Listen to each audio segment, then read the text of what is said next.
Welcome back to the Deep Dig Sports Pod. I'm your host, D. We have a newly crowned national champion, the Ohio State Buckeyes. But before we dig into anything, be sure to hit that like button. Be sure to subscribe and drop some comments below. Let me know your thoughts. And I mean, just like I said, the Ohio State Buckeyes, they are the national champions. And I mean, this is historic because it is the first year with the expanded playoffs, now expanded to 12 teams. The Ohio State Buckeyes took on Tennessee. Then they went and played number 1 Oregon. Then they move on to Texas.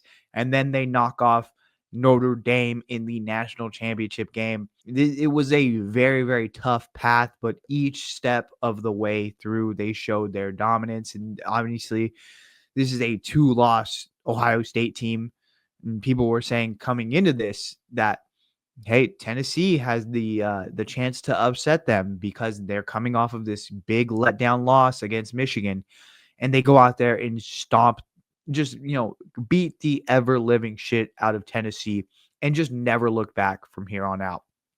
It was crazy from what they've showed in the playoff to what they showed in the regular season. It was kind of night and day. Realistically, the style started to pick up. I mean, I think that was deliberate. I think I spoke about this before where they talked to Chip Kelly, and Chip Kelly was like, yo, we know that we are going to have a path with more games than any other college team has faced previously because of the expanded playoffs. We understand that.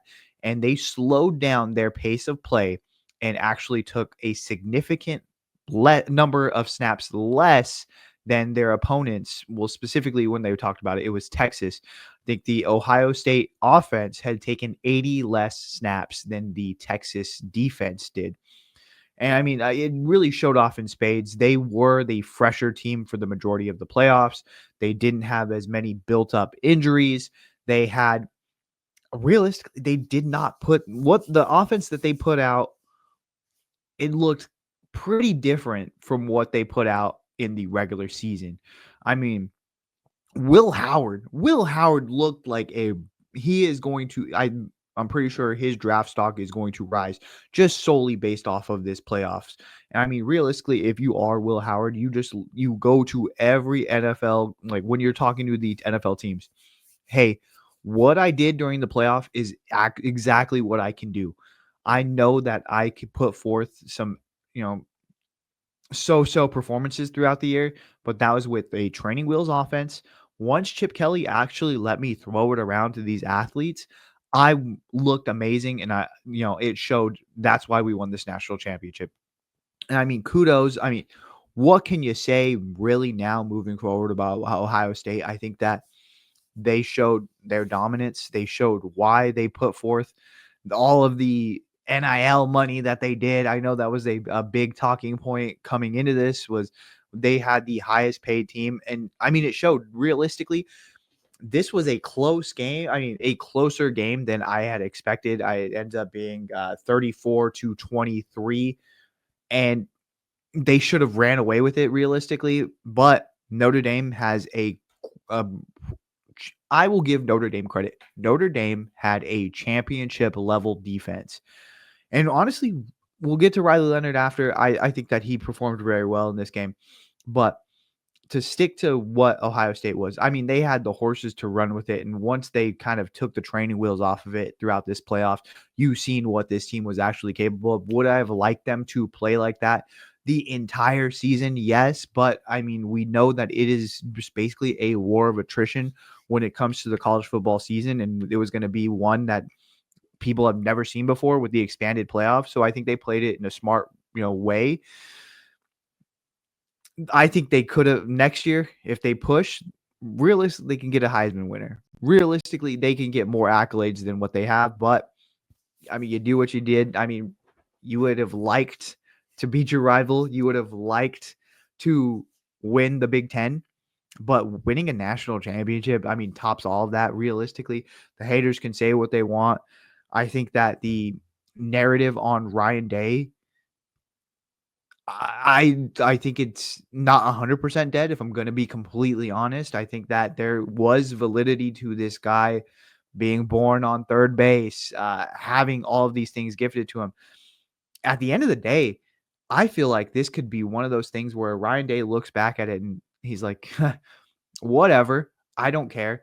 And this is it just takes one.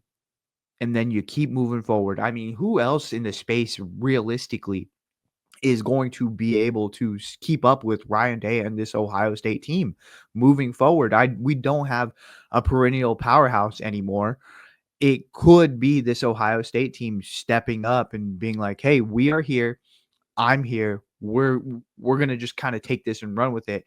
And we've seen this before with, certain teams where once they get one, hey, the second one comes a little bit easier. Hey, we might have an off year. We only make it to the playoff, but then we're back in 2 years. Like, I think that this Ohio State team was the pinnacle of Ohio State. Like, the past 4 years, these were all Ryan Day's guys. If they didn't win this national, they knew it was national championship or bust, and they delivered for their guy Ryan Day. I think that he deserves his kudos. I think that hey, he can't perform in a big game, that's dead.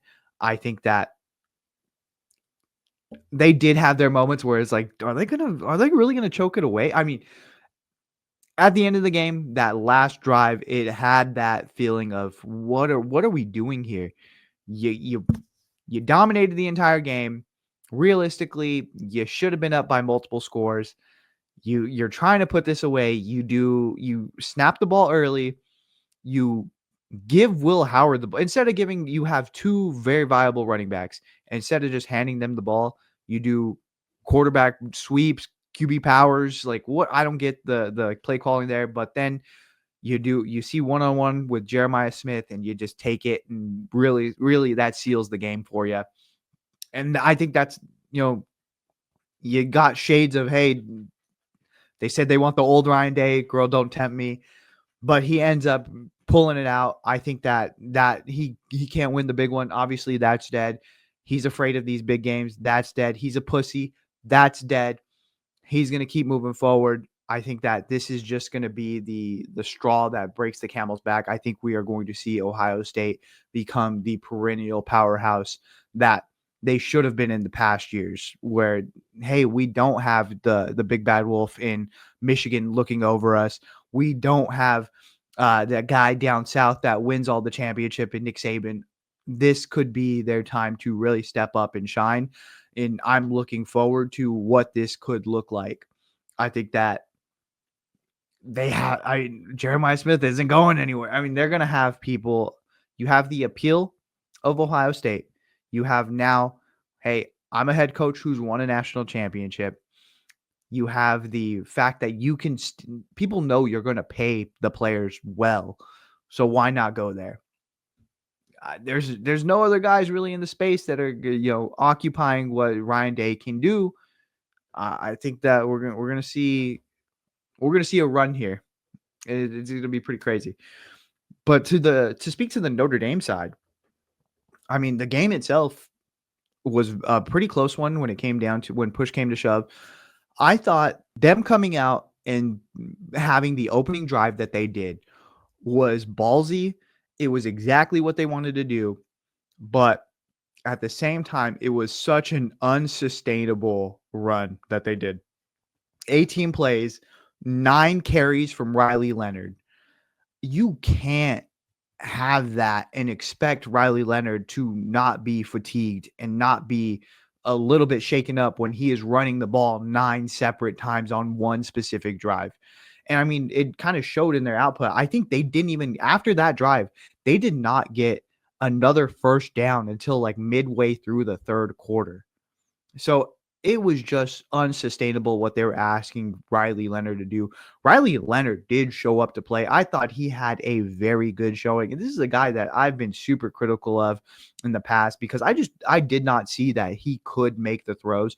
And he proved me wrong last week when he was making throws when it really mattered, when he came from behind, and he almost did it again in this game against Ohio State. But it was just too little too late. I mean, realistically, you got to give your hat off to, as much as we talk about Will Howard and the running backs and the wide receivers weapons that they have, which go crazy, the Ohio State defense flies all over. And Drew was talking about it before the game. It's like, I don't know. They really don't have the one guy that's going to get to the quarterback. That worries me a little bit. I was not worried about that. That team defense, the speed of the Ohio State defense is insane, and they were flying all over the field. And I mean, realistically, from the second quarter all the way mid through the third, it was just the Ohio State Buckeyes show. Realistically, they put it on them, and when Notre Dame decided to play football again, it was just kind of out of reach. It was going to take, a Ohio State meltdown to really get them even to within striking distance, and it almost happened. But really, again, kudos to Ohio State, kudos to Chip Kelly and Ryan Day.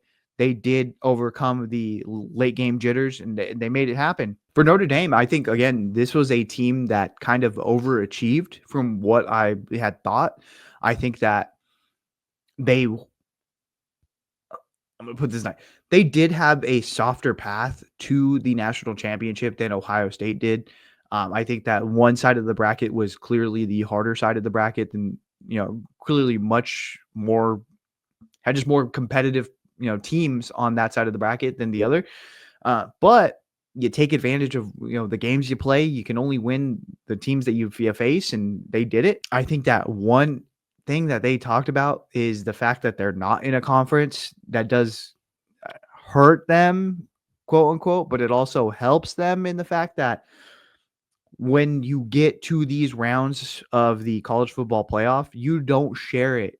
You don't share the revenue with any other team. It is all going to Notre Dame, and that is all going to be poured back into the school in NIL money.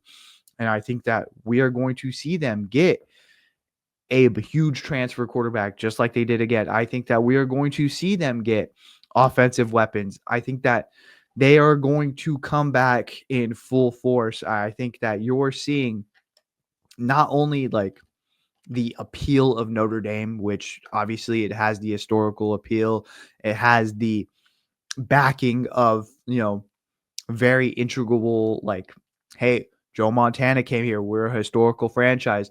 We're cool. Notre Dame is starting to be cool again under Marcus Freeman, which was very not the case before.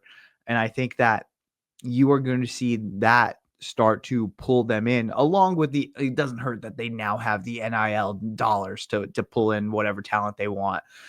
So I think they're going to be fine. I don't know if when they switch up, because I think they are going to switch up the format of the playoff. I think that the fact that Ohio State had to have this path, even though they were clearly, I don't think you could put them at number one, obviously, because Oregon was undefeated and won their conference, but you got to put them, they were up there. If not two, they were three? Like it's pretty insane. But anyways, I think they're going to switch up the format of how it's going to work in the playoff.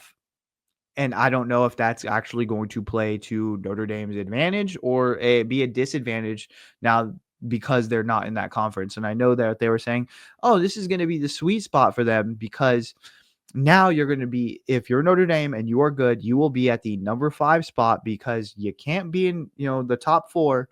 You can be at the number 5 though, and that guarantees you a home bye against the weakest seed. I don't know what it's going to look like moving forward. That's going to be very interesting how that plays into effect. But you got to feel good about it if you're Notre Dame. Realistically, I think that, again, you overachieved on this. You showcased that, hey, you have a very strong program. You have a fierce leader in Marcus Freeman. You just came up short. I mean, realistically, this was the dominant Ohio State team. If you're Ohio State, you're looking back on this, and this could be a turning point in the program that takes you on a pretty historic run. Final thoughts on this game. I think realistically, this was such a fun college football playoff. I think that, yeah, there was blowouts in every round. I think that is just something that's going to happen with playoffs in general. I think we see it both from the NFL side. We saw it pre the expansion of 12 teams. We saw it in the 4-team format as well. I think that's just going to happen regardless. But it was the matchups that were good were ultimately fun. I thought that this was a incredibly entertaining game. It was fun. It came down to the last couple drives. Realistically, it does on paper it's a double-digit win for Ohio State, but it was a lot closer and it was a lot more competitive than that. I think that moving forward, I'm excited to see how they end up formatting it. I think that huge win for Ohio State, obviously, huge win for Ryan Day specifically. Notre Dame, I think, still comes out looking good at the end of this. This is something that they can put on their resume, specifically for Marcus Freeman, for specifically for recruitment. All the money that they made from this playoff, it's going to help them out tremendously.